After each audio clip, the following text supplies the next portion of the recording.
కాపాడకుండా జనంలో అక్కడ లోపల గుళ్ళ వైకుంఠంలో కనిపించారు. ఎందుకంటే మా భార్య కాపాడు సార్ గుళ్ళు మూసేశారు కదా, మూసేశారా? అవును, వైకుంఠాలు అంటే బామానే నరకలే ప్రేమ అనేవమ్మా. అంటే నా భర్త మీద నాకు ప్రేమ ఎక్కువగా ఉంటుందమ్మా. నా భర్త అంటే నాకు చాలా ఇష్టము అని కూడా చెప్తున్నాను. పేరు చెప్పానమ్మా, అలా చెప్పాను కదా. బిరిబిరి చెప్తే నీ పేరు నాకు అర్థం కాలేదు కానీ ఇప్పుడు పాట ప్రకారంగా చెప్పుకున్నావు. అంటే మా సత్యపురుషులు ఎక్కడున్నా గానీ వానలు వరదలు పంటలు పొలాలు ఎక్కువగా ఉంటాయన్నమాట. మా ఊరికల వాన పడక నెల మన పడి తొందర పడింది ఆ వారికి చెల్లు కదా అంతే. అవునా? అంటే మీ ఊళ్ళో ఎన్ని పాపాలు ఏ పాపాలకి దేవుడు అలా కాదమ్మా, ఇంకమ్మా దేవుడు ఎప్పుడు కూడా కొలుసుకుంటా ఉండాలి. హైదరాబాద్ ఢిల్లీ అక్కడైతే ఊర్లు కొట్టుబడి ఎక్కడ అనుకుంటే అక్కడ, కర్నూలు అక్కడ ఊర్లు కట్టబోతుంది. అంటే నేను ఎక్కడ అనుకుంటే అక్కడ వానలు వరదలు పంటలు పొలాలు ఎక్కువగా ఉంటాయన్నమాట. సార్ మా అక్కడ మా రాజుడి కల గాలివుడి కల అనుకోండి. అవునా? గాలివుడి ప్రాజెక్ట్ ఫుల్ గా ఉంది. ఉంటే ఇక్కడ రావద్దా?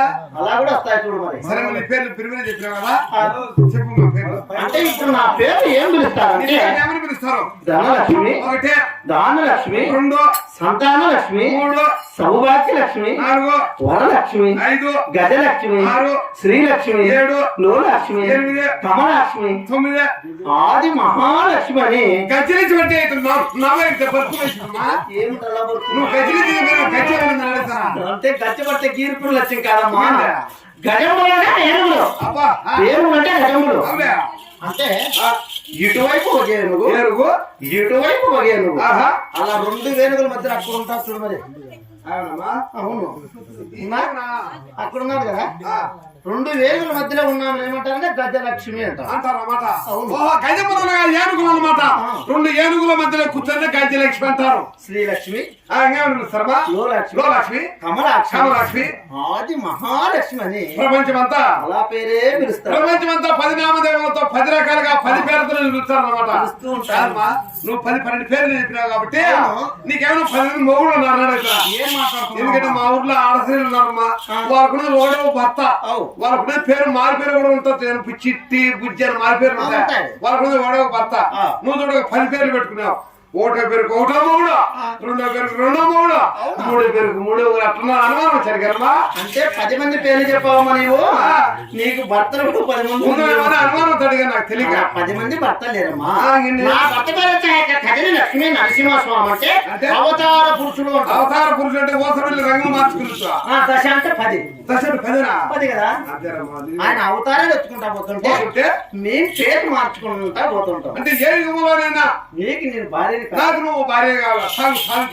ఆ దేవుడికి భార్య కావాలని ఆయన రాముడు అవతారం అయితే నేను సీత అవుతాను. అతను కృష్ణ అవతారం అయితే సత్యభామ అవతారం. ఇప్పుడు నరసింహ అవతారంలో ఆదిలక్ష్మి అవతారం. ఈ విధంగా పేర్లు మార్చుకుంటూ పోతున్నావు. ఏ యుగంలోనైనా ఆయన భార్య నువ్వే భార్య ఉండాలా, ఎవరు ఉండకూడదు. సరే నువ్వు కానీమా. సరే నీ పేరు చెప్పడానికి ఎంతో మనోహరంగా ఇవ్వడానికి సొంతగా చాలా బాగా నాకు నీ పేర్లు పప్పు రసం వేసి ఏమా ఈ యొక్క సభలో నాకేమో నిద్ర వచ్చినట్టుగా కొంచెం అలసటగా ఉన్నాడు. రసం పప్పు వేసుకునింది, దానికన్నా మళ్ళీ పెరుగు వేసుకునింది. ఆ కడుపు నుంచి వానికి వచ్చి నిద్ర చుట్టూ ఎత్తుందమ్మా. ఏరి కోరి పిలుచుకుని లేదమ్మా, కాసేపు అక్కడ తెచ్చుకొని మళ్ళీ ఇక్కడికి ఆడవారికి మొట్టమొదటి నిద్ర వస్తే దరిద్రం దాపరించబోతున్న మాటలు మేరపా. లేదమ్మా, కాసేపైనా నిద్ర వచ్చినట్లయితే లోపల పుట్టమందులో ఎదురు ఉన్నది. బాగా ఫ్యాన్ వేసినాము, పక్క వేసినాము, బాగా పనుకొని వచ్చాం. ప్రాబ్లం